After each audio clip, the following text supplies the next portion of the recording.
All right, welcome to part one of creating custom widgets in Workspace ONE Intelligence. The first part we're going to go over is snapshot data, so creating widgets on snapshot data. And if you watch part 0, it will cover what that means. So here are some common use cases for snapshot data. It will help you answer questions like, what OS version is my device? So looking at a single device and looking at its current state, or being able to count all the devices that are on a specific OS version. You can do the same thing for applications. You can also look at things like, what is the current timestamp of when my device last rebooted? So although that has kind of a historical context to it, we are storing the date of when that important event happened as a date. So it's like the current date of when that happened. So you can perform an action like, give me all the devices that haven't rebooted in 30 days. And that's how you do that use case.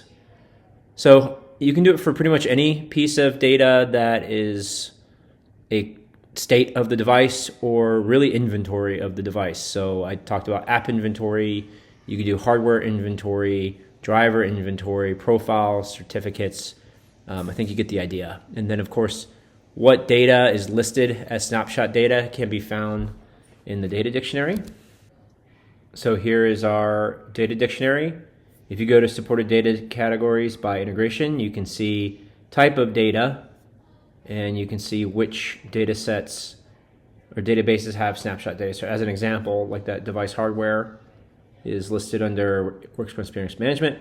But most of the snapshot data and device state data you're going to find in the Workspace ONE UEM data sets. It's like app inventory, sensors, updates, profiles. You get the idea. All right. So when you build a custom widget, I'll show this live, but these are the key important parts of the widget. Measure is essentially, what are you trying to count and aggregate?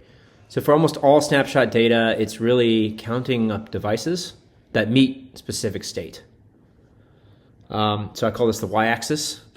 And then the group by is splitting the y-axis by important group. So if you want to know how many counts of devices are part of a specific group, you can use the group by. And then there's also subgroups, which are really good for the table chart. So it will split the data multiple times into multiple groups. You can do this up to 5 times. I'll show you that live. And the results per group are essentially, right, if your groups have more, like 100 different groups, right, I want to see the top 10 is essentially what that does. It's more commonly known as cardinality. And then filters is obviously a filter to reduce the data set. So let's look at an example. Okay, so I'm going to take an existing dashboard that I have here, and I'm going to add a widget. And I'm going to call this devices with by OS version. All right, and so like I said, most of the snapshot data is under Workspace ONE UEM, and I'm going to choose devices.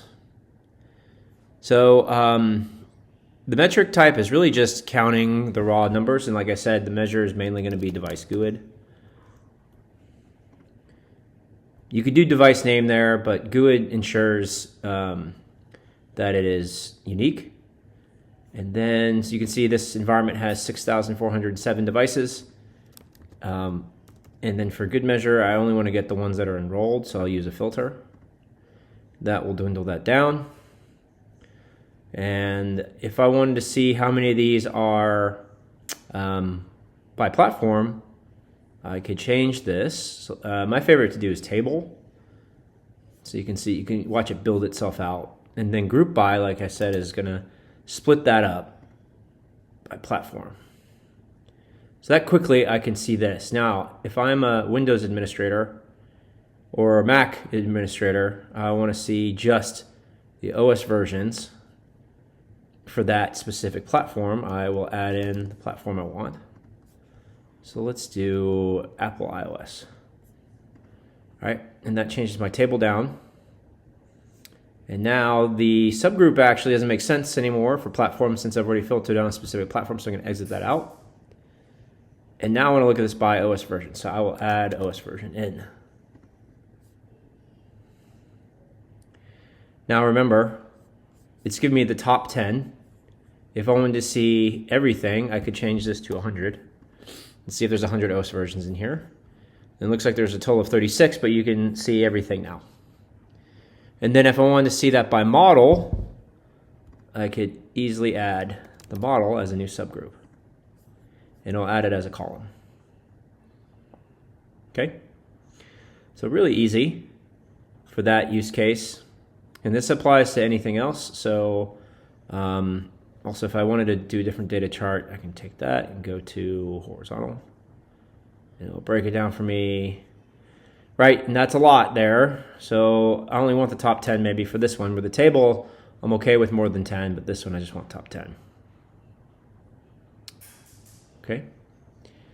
So now there are a lot of different data categories in here. Like I mentioned, our Snapshot. It doesn't do a great job of telling you what it is, but again, use the docs and you can find everything that's Snapshot data. So here's device hardware.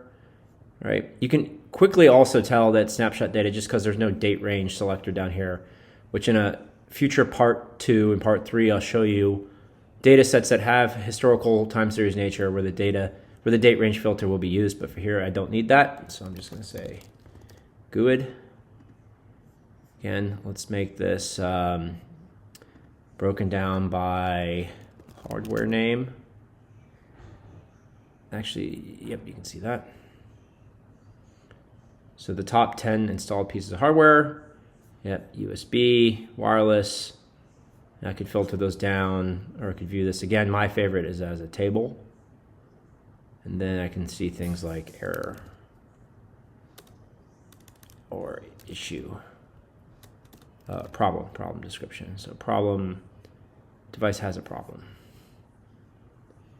And then if I wanted to see only devices that have problems, can make that true. So that's a quick overview of how to create custom widgets on Snapshot data.